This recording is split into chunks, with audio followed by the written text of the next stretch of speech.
एकाग्रता, कॉन्सन्ट्रेशन. एकाग्रता म्हणजे काय हे आपण थोडक्यात समजावून घेऊ. मनाची अफाट शक्ती जेव्हा केंद्रीभूत होऊन एकाच दिशेने कार्य करू लागते तेव्हा ती एकाग्रतेने काम करीत असते. म्हणजेच एकाग्रतेमध्ये मनाची शक्ती ही एकभूत होत असते. सर्व शक्ती एकवटून एकाच दिशेने कार्य करू लागते. त्यावेळेला मन एकाग्र झालेले आहे असे आपल्याला म्हणता येते. या एकाग्रतेमध्ये प्रचंड सामर्थ्य आहे. ध्येयप्राप्तीसाठी एकाग्रता किंवा मनोनिग्रह अत्यंत आवश्यक आहे. मनामध्ये अनेक वृत्ती उठत असतात, अनेक इच्छा निर्माण होत असतात. विचारांचे तरंग क्षणोक्षणी बदलत असतात.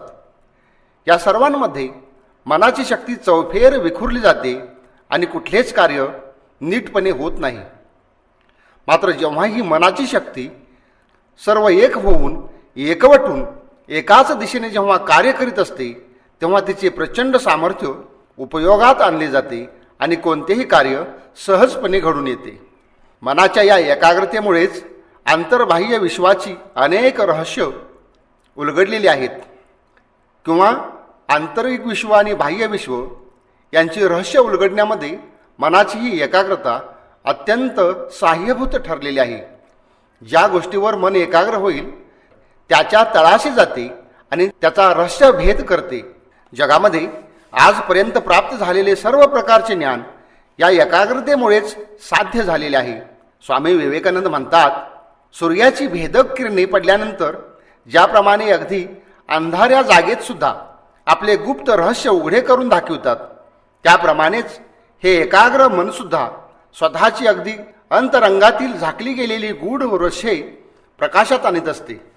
आपल्या ज्ञानतंतू नामक सारे काही स्पष्टपणे उघड दिसू लागेल. जीवनातल्या समग्र दुःखाची कारणे नाहीशी झाल्यामुळे त्याला कोणतेच दुःख उरणार नाही. याच देहात तो पूर्ण आनंदाचा उपभोग घेत जगू शकतो. हे ज्ञान प्राप्त करून घेण्याची फक्त एकच पद्धत किंवा एकच उपाय आहे आणि ती पद्धत किंवा तो उपाय म्हणजे एकाग्रता. हे स्वामीजींचं जे म्हणणं आहे ते अत्यंत महत्त्वाचं आहे. कारण स्वामीजींना हे माहीत होतं की एकाग्रता यामध्ये महान शक्तीचं रहस्य दडलेलं आहे. मन प्रचंड शक्तिशाली आहे हे सर्वांनाच मान्य आहे. या प्रचंड शक्तीचं गुपित दडलेलं आहे त्याच्या एकाग्रतेमध्ये. पाणी जेव्हा इतस्ततः पसरलेले असते तेव्हा त्यापासून काही शक्ती मिळत नाही. पण तेच पाणी एकत्र येऊन दोन तीरांमधून बंधन घालून घेऊन जेव्हा नदीमधून वाहू लागते तेव्हा त्याला निश्चित अशी दिशा मिळते, त्याला गती प्राप्त होते, त्याच्यात बल निर्माण होते. तीच वाहती नदी जेव्हा धरण बांधून अडवली जाते तेव्हा ते एक प्रचंड ऊर्जा निर्मितीचं केंद्रस्थान बनतं. इतस्ततः वाहणारं पाणी एकवटून जेव्हा एकत्र येतं तेव्हा ते शक्तिशाली बनतं.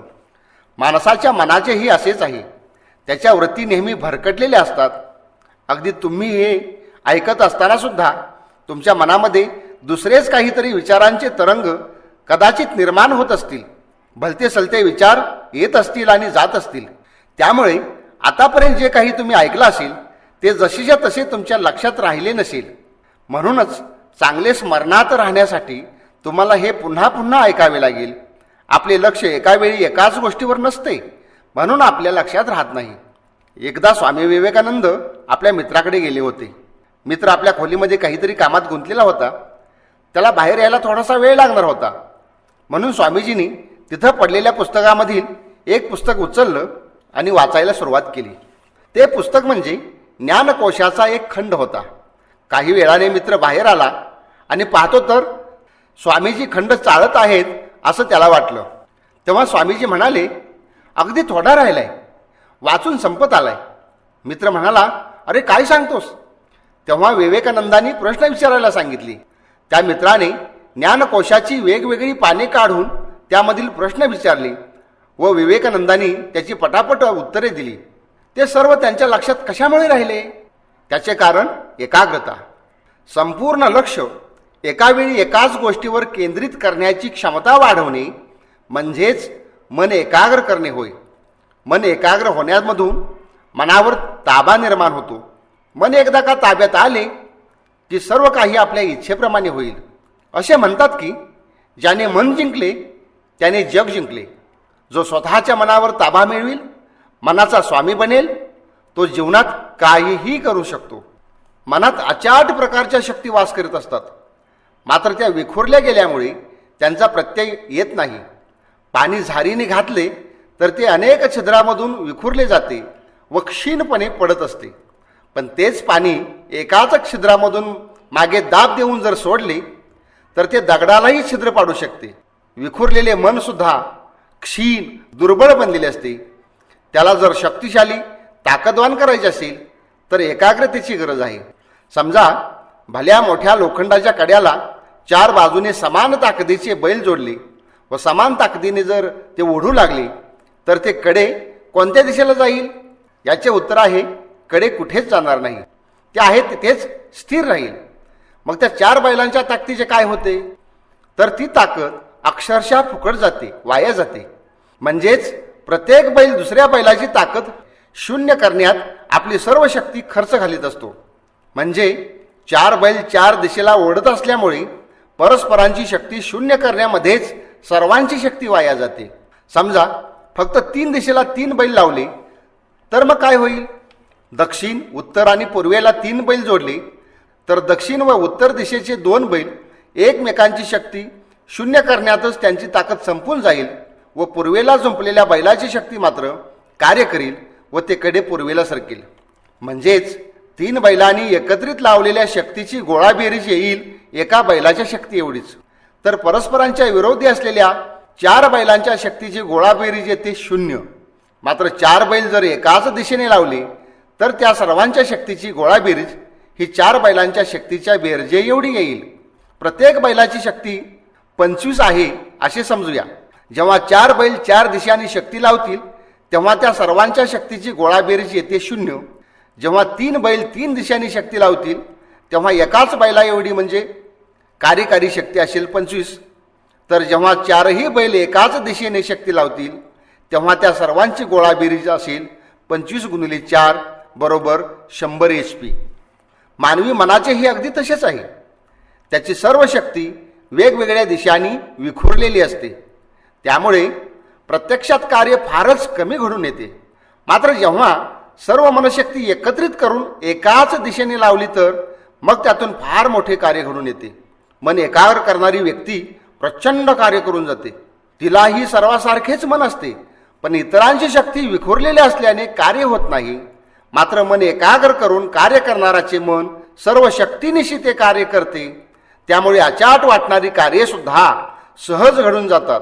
म्हणूनच मनाला अनेक दिशांनी भरकटू न देता मनावर योग्य संयम ठेवून संपूर्ण लक्ष आपल्या ध्येयावर एकाच कामावर जर केंद्रित केले तर इतकं प्रचंड यश प्राप्त होईल तर सामान्य माणसाच्या दृष्टीने ते अफाट असे कार्य असेल. मनाच्या एकाग्रतेमध्येच मनाच्या शक्तीचे रहस्य दडलेले आहे. सर्वसामान्य माणसे हाताने किती वजन उचलू शकतील? समजूया 50 किलोचे पोते ते उचलतात. पण जर तर्फेचे सहाय्य घेतले तर तोच सामान्य माणूस 10 लाख किलोचे सुद्धा वजन उचलू शकेल. योग्य लांबीची तरफ आणून जर ती पर्वताला लावली तर तो पर्वतही सामान्य माणूस उचलू शकेल. आर्किमिडीज असे म्हणाल्याचे सांगतात की तुम्ही मला आवश्यक त्या लांबीची तरफ आणून द्या व उभं राहायला जागा द्या, मी ही पृथ्वीसुद्धा वर उचलू शकेन. मनाची एकाग्रता ही तर्फेसारखेच काम करते. जितकी एकाग्रता जास्त तितकी तर्फेची लांबी वाढत जाते व त्याद्वारे अचाट कार्य घडून येतात. आपण रोज सकाळी सूर्य पाहतो. त्याची किरणे सर्वत्र पसरलेली असतात. त्या उन्हाने आग लागत नाही. मात्र अगदी 1-2 इंच व्यासाचे एक भिंग घेऊन कागदावर जर एके ठिकाणी त्या सूर्याची किरणे एकत्रित करून थोडा वेळ धरली तर तो कागदसुद्धा पेट घेतो. अगदी थोडीच किरणे एकत्रित केली तर आग निर्माण करणारी ऊर्जा त्यामधून निर्माण होते. ग्रीसमधील हकीकत सांगतात त्या काळी ग्रीसमधील सैनिकी बळ फारच छोटे होते, म्हणजे फारसे सैन्य त्यांच्याजवळ नव्हते. त्यातच रोमने जहाजाद्वारे त्यांच्यावर आक्रमण केले. त्यावेळी ग्रीसची जनता गांगरून गेली. पण त्या काळी तिथेच आर्किमिडीज राहत होता. त्याने अनेक अंतर्गोल आरसे एकत्र केले व त्या आरशांच्या साह्याने त्या जहाजावर सूर्याची किरणे एकत्रित केली. त्या एकवटलेल्या उष्णतेने काही जहाजांनी पेट घेतला. तिथे निर्माण झालेल्या उष्णतेला घाबरून इतर जहाजे रोमला परत माघारी पळून गेली. एकट्या आर्किमिडीजने तो हल्ला लांबूनच परतवला. किरणांच्या एकत्रिततेतून एवढी ऊर्जा निर्माण होत असते, तसेच मनाचे सुद्धा आहे. मनाच्या एकाग्रतेतून मन भिंगातून बाहेर पडणाऱ्या किरणाप्रमाणे शक्तिशाली बनते.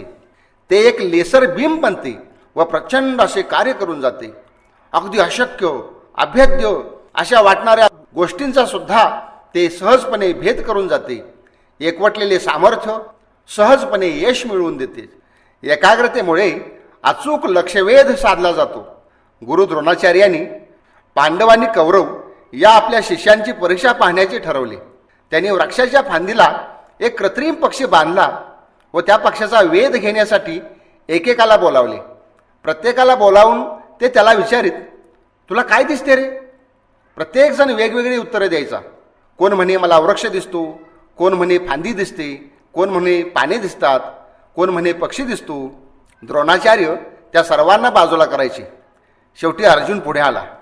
त्याला द्रोणाने विचारले, तुला काय दिसते रे अर्जुन? तेव्हा अर्जुन म्हणाला, मला फक्त पक्षी दिसतोय. द्रोण म्हणाले, आता बाण मार. अर्जुनाने बाण मारला आणि लक्षवेध साधला गेला. स्वामी विवेकानंदांची एक हकीकत आहे. विवेकानंद अमेरिकेमध्ये असताना फिरता फिरता एका जंगलामधून जात होते. ओढ्याकाठी काही मुले छऱ्यांच्या बंदुकीने नेमबाजीचा सराव करीत होती. ओढ्याच्या पाण्यातून अंड्याची जी टरपलं वाहत येत होती त्याच्यावर नेम धरून मारित होती व नेम चुकत होता. ते पाहून स्वामीजी हसले. मुले चिडली व म्हणाली, काय हसतोस? एअरगन तुला हातात तरी धरता येते का? स्वामीजी परत एकदा हसले. त्या पोराच्या हातातून एअरगन घेऊन स्वामीजींनी नेम धरून 4-5 टरफले लागोपाठ उडवली. पोरं अवाक झाली. त्यांनी विचारले, तुम्हाला नेमबाजी येते का? स्वामीजींनी नाही म्हणून सांगितले. मग ही जादू कशी झाली? स्वामीजींनी जाता जाता उत्तर दिले, या जादूचे नाव एकाग्रता. हाती घेतलेल्या कोणत्याही कामाच्या बाबतीत जर एकाग्रता साधली तर ते कार्य यशस्वी होतेच होते. शिवाय एकाग्रतेने अचूक लक्षवेध ध्येयपूर्ती साधली जाते. एकाग्रतेमधूनच यश प्राप्त होत असते. एकाग्रतेमधून मनाचा टोकदारपणा निर्माण होत असतो. एक मुलगा हातामध्ये खिळा घेऊन आणि हातोडी घेऊन खिळ्याचे डोके भिंतीला लावून ज्या बाजूला खिळ्याचे टोक असते त्या बाजूने हातोडी मारित होता. हातोडी मारून मारून दमला. खिळा वाकला, पण तो भिंतीमध्ये काही शिरला नाही. थोड्या वेळाने शेजारी एक माणूस आला. त्याने हे सर्व पाहिले आणि दुसरा खिळा घेऊन जो टोकदार भाग भिंतीकडे करून खिळ्याच्या डोक्यावर एकच ठोका दिला आणि खिळा भिंतीमध्ये गेला. यामध्ये काय घडले? खिळा जेव्हा पसरट बाजूने भिंतीत शिरत होता तेव्हा तो वाकला पण शिरला नाही, व जेव्हा टोकदार बाजूने ठोकला तेव्हा तो भिंतीमध्ये गेला. मनाचे सुद्धा असेच असते. मन जितके एकाग्र होईल तितके ते टोकदार बनते व अभेद्य, क्लिष्ट, अशक्य अशा गोष्टीत सुद्धा लिलयापणे संचार करते. मनाला हा टोकदारपणा येतो एकाग्रतेमधून. स्वामी विवेकानंद म्हणतात, ज्ञान साधनेची एकमेव रीत म्हटली म्हणजे ती आहे एकाग्रता. शिक्षणाचे अगदी सार म्हणजेच मनाची एकाग्रता. उच्चतम योग्यापासून ते अत्यंत निकृष्ट माणसापर्यंत सर्वांना ज्ञानप्राप्तीसाठी या एकाच रीतीचा अवलंब करावा लागतो. प्रयोगशाळेत काम करणारा एखादा रसायनशास्त्रज्ञ आपल्या मनाच्या साऱ्या शक्ती एकत्र करून त्या मूलद्रव्यावर केंद्रित करतो आणि मग त्याचे विश्लेषण होऊन त्याला त्याचे ज्ञान प्राप्त होते. खगोलशास्त्रज्ञ आपल्या मनाच्या साऱ्या शक्ती एकाग्र करून दूरदर्शक यंत्रामधून एखाद्या लक्ष्यावर केंद्रित करतो. लागलीच ग्रह नक्षत्रांच्या ज्योतिर्मय मालका त्याच्यासमोर नाचू लागून आपली सारी रहस्य त्याला प्रकट करून दाखवतात. एकाग्रता जेवढी अधिक, ज्ञान संपादनही तेवढेच अधिक. एखाद्या एकचित सांबारानेही एकतानतेने केलेले जोड्यांचे पॉलिश केव्हाही अधिक चांगले होईल. पैसा मिळवणे, परमेश्वराची पूजा करणे, सर्वच बाबतीत ज्या मानाने तुम्ही एकाग्रता साधाल त्या मानाने तुमचे काम अधिक चांगले होईल. हा एकच मंत्र, एकच गुरुकिल्ली अशी आहे की जिच्या योगे निसर्गाची कपाटे उघडून प्रकाशाचे झोतचे झोत दिसू लागतात. कोणत्याही क्षेत्रामधील यश या एकाग्रतेवरच अवलंबून आहे. कला, संगीत इत्यादी बाबतीमधील उच्च यश हे एकाग्रतेचेच फळ असते. बाह्य जगातील साऱ्या गोष्टी त्याच्या दास बनतात. त्यांचे प्रभुत्व त्यांच्यावर राहत नाही.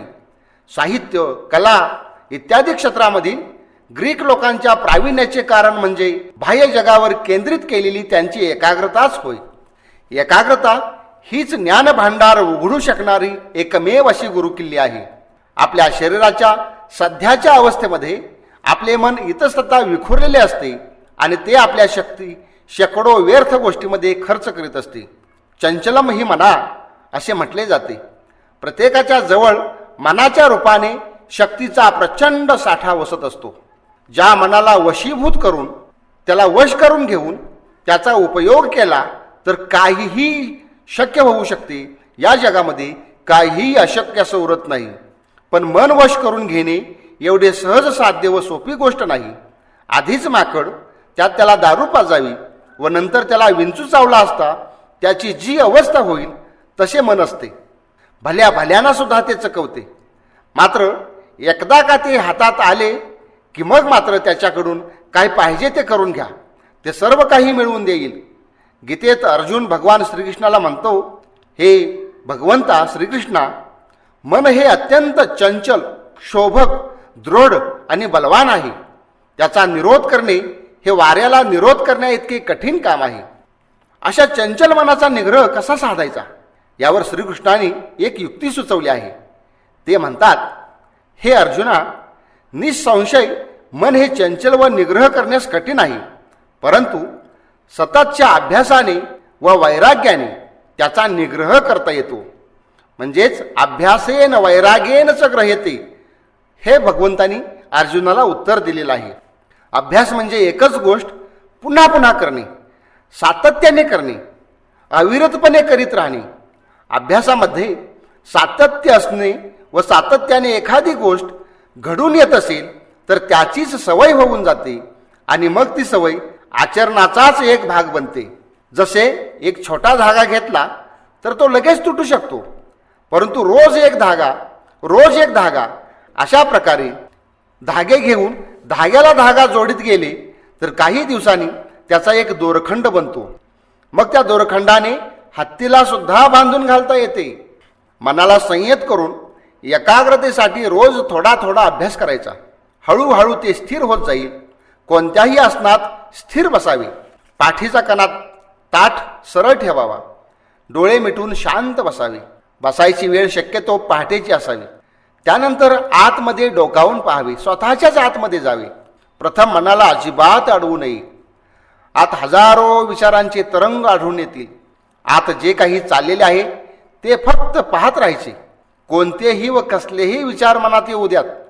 त्याला वाईट किंवा चांगले अजिबात म्हणू नका. तसेच त्यांचा स्वीकार सुद्धा करू नका आणि नकार सुद्धा देऊ नका. तर ते फक्त पाहत राहा. जे काही मनामध्ये चाललेलं आहे, जे काही मनामध्ये उठत आहे, येत आहे आणि जात आहे, त्याच्याकडे तटस्थपणे पाहत राहा. आपल्यालाच आश्चर्य वाटेल इतके विचार आत चाललेले दिसून येतील. रोज किमान 20 मिनिटे ते अर्धा तास या प्रकारे तुम्ही शांतपणे बसून आपल्या विचाराकडे पाहत राहा. मात्र खंड न पडू देता दररोज बसायचे. नंतर तुमच्या लक्षात येईल की ते विचार हळूहळू क्षीण होत जात आहेत आणि मन स्थिर होऊ लागलेले आहे. असे बरेच दिवस झाले की नंतर मनाला कुठल्या तरी एकाच विचारावर किंवा वस्तूवर स्थिर करा. उदाहरणार्थ हातावर, पायावर, बोटावर किंवा त्या क्षणी जाणवत असलेल्या संवेदनेवर अशा प्रकारे मन स्थिर करा. असे एकाग्र करायचे की त्या एका गोष्टीशिवाय दुसरे काहीच जाणवता कामा नाही. कोणी हृदयावर तर कोणी दोन्ही भुवयांच्या मध्ये तर कोणी मस्तकातील सहस्राधार चक्रावर मन एकाग्र करण्याचा प्रयत्न करतात. हे थोडे अवघड आहे, पण अभ्यासाने ते सुद्धा हळूहळू जमू लागते. मन एकाग्र करण्याची इच्छा जितकी प्रबळ असेल तितके ते लवकर स्थिर होते. इच्छेचे व एकाग्रतेचे थोडे परस्पराश्रयी आहे, म्हणजे ते एकमेकावर आधारित आहेत. एकाग्रतेने इच्छाशक्ती वाढते तर इच्छाशक्तीने मन लवकर एकाग्र होते. ज्यावेळेला अशा प्रकारची अवस्था असते त्यावेळेला मन शक्यतो स्थिर होत नाही किंवा पुढील वेळी मनाचा निग्रह शक्य होत नाही. जेव्हा भावनाचा उद्रेक असेल अनैतिक जीवन तुम्ही जर जगत असाल, मादक पदार्थांचे सेवन केले असेल, म्हणजे दारू, चरस, गांजा असं काही पिला असाल, ओढला असेल, खाल्ला असेल, किंवा जेव्हा शारीरिक व्याधी असेल किंवा मनामध्ये चिंता, काळजी, अनेक प्रकारची दुःखे असतील, किंवा आजूबाजूचं वातावरण प्रतिकूल असेल, परिस्थिती प्रतिकूल असेल, किंवा मानसिक विकार असतील, अशा वेळी मनोनिग्रह साधणे अवघड जाते. मात्र जेव्हा जबाबदारीची जाणीव असते, ध्येयावर अचल श्रद्धा ठेवून त्याच्यावर प्रेम करीत असाल, अस्तित्वाचाच प्रश्न निर्माण झाला असेल, म्हणजे तुमचं अस्तित्व जर धोक्यात आलं असेल, किंवा अत्यंतिक अशी संकटाची जर वेळ येऊन ठेपली असेल, किंवा प्रबल इच्छाशक्तीने, चिकाटीने जर तुम्ही दररोज सातत्यानं अभ्यास करीत असाल, तुम्ही प्राणायाम करीत असाल, किंवा प्रत्याहार करीत असाल, किंवा परमेश्वराला शरण जाऊन त्याच्यावर तुमची पूर्णपणे निस्सीम अशी भक्ती असेल, सर्वस्व समर्पण असेल, अशा वेळी मात्र सहजपणे मनोनिग्रह होऊ शकतो. मन जर आपण एकाग्र केलं तर त्यामधून काय फायदे मिळू शकतात? तर मनाच्या एकाग्रतेमधून आपलं व्यक्तिमत्व सुसंघटित होते. माणसाच्या व्यक्तिमत्वाच्या ज्या चिंध्या झालेल्या असतात, जे तुकडे पडलेले असतात, ते सांधले जातात आणि एक सुसंघटित असं आपल्याला व्यक्तिमत्व प्राप्त होतं. संकटे, प्रतिकूल परिस्थितीवर आपल्याला सहजपणे मात करता येते. आपल्या जवळ असणाऱ्या सर्व शक्तीनिशी मुकाबला करता येतो. आपल्या आतमध्ये असणाऱ्या ज्या मनाच्या प्रचंड शक्ती आहेत, त्या सर्व शक्ती कामाला लावता येतात. आपल्याला शांतता लाभते. कुठल्याही रहस्याचं भेदन करता येतं. आपण नित्य रोज व्यवहारामध्ये जे काही कर्मे करत असतो, कार्य करीत असतो, कामे करीत असतो, त्या कामामध्ये एक शिस्त येते. त्याचा दर्जा सुधारतो. आपलं धाडस वाढतं. आपल्या आतमध्ये असलेल्या सूक्ष्म आणि सुप्त शक्ती जागृत होतात. हातात घेतलेले कोणतेही काम शेवटास नेऊन यश प्राप्त करता येते. ज्याला यशस्वी व्हायचे आहे त्याने मनोनिग्रह करून आपल्या ध्येयावर मन एकाग्र केलेच पाहिजे. आपलं जे हे शरीर आहे, या शरीराला एका रथाची उपमा दिलेली आहे आणि याला शरीररूपी रथ असं म्हटलं आहे. उपनिषदामध्ये शरीराची तुलना रथाशी केलेली असून मन हा त्याचा सारथी आहे, तर पंच ज्ञानेंद्रिये हे त्याचे घोडे आहेत. संपूर्ण बाह्य विश्वाचं ज्ञान या पंच ज्ञानेंद्रियामार्फत होते. हा सर्व रथ उत्कर्षाप्रत न्यायचा असेल तर त्याचा सारथी चांगलाच असला पाहिजे आणि या सारथ्याचे काम मन करीत असते. ते जितके एकाग्र होईल तितका तो कुशल सारथी समजला जातो. 10 दिशांनी कुठेही दिशाहीन उधळणारा रथ कोणत्याच ध्येयाप्रत न पोहोचता शेवटी त्याचा विनाश होतो. तुम्ही जे पाहता, अनुभवता किंवा स्वप्ने रंगवता त्याच्यातच मन दीर्घ काळ रमत असते. थोडे आत डोकावून पहा, मग समजून येईल की मन हे एकतर भूतकाळात तरी असते किंवा भविष्य काळात तरी रमलेले असते. मनाला वर्तमान काळाचा फार कंटाळा येतो. यश प्राप्त करणारा नेहमी वर्तमानात जगतो. तुम्ही स्वतःलाच विचारा, आपला किती वेळ लैंगिकतेचा विचार करण्यात जातो? तुमच्या डोळ्यापुढे स्वप्नातला तो किंवा स्वप्नातली ती किती काळ असते बरे?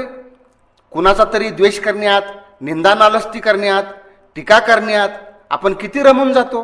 द्वेष, तिरस्कार, क्रोध, असूया, भीती या प्रकारच्या ज्या भावना आहेत, या भावना विनाकारण निर्माण करून मनाची सगळी शक्ती त्यातच वाया जाते. शिवाय शरीरालाही हानी पोचते. म्हणून मन नेहमी निर्मळ राहू द्या. त्याला प्रसन्न ठेवा. कुणाचीही निंदा नालस्ती नसत्या उट्या ठेवी करू नका. मनात आले तरी वाईट शब्द तोंडावाटे उच्चारू नका. तसे पथ्यच पाळा. हळूहळू पूर्वी उच्चारित असलेले अपशब्द किती घाण होते हे तुमचे तुम्हालाच कळून येईल. नेहमी चांगलेच बोला, चांगलाच विचार करा, चांगल्याच्याच सहवासात राहा. तुम्हीही चांगले होऊन जाल. मन जर गढूळ असेल तर त्यात सगळाच अंधार असतो. पण निर्मळ, स्वच्छ, स्फटिकासारखे मन संपूर्ण पारदर्शक असते. असे मन ताबडतोब एकाग्र होते.